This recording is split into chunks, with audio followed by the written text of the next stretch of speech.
In this video, we will talk about how to fix Rockstar Games Launcher not opening.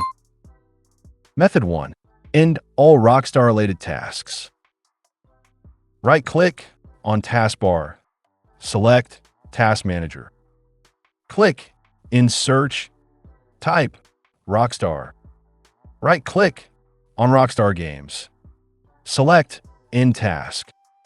Once it's closed, right-click on Rockstar Games Launcher and select Open.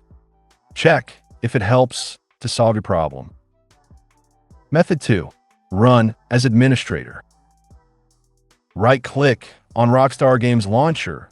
Select Run as administrator. Click on Yes and check if it fixes the issue. Method 3. Windows Security. Click in Search, type Windows Security, select Open. Click on Virus and Threat Protection. Scroll down, click on Manage Settings. Scroll down, select Add or Remove Exclusions. Click on Yes. Click Add an exclusion and choose Folder. On the left side, click on this PC, double-click on Local Disk. Then, Program Files.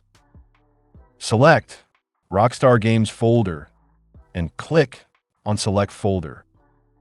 After doing so, click on Windows icon and restart your PC. Then check if it fixes the issue. Method 4. Microsoft OneDrive. Click on Start icon, open Settings. On the left, select Apps. Then Installed Apps. In App Search, type OneDrive. Click on three dots, select Uninstall. Click on Yes.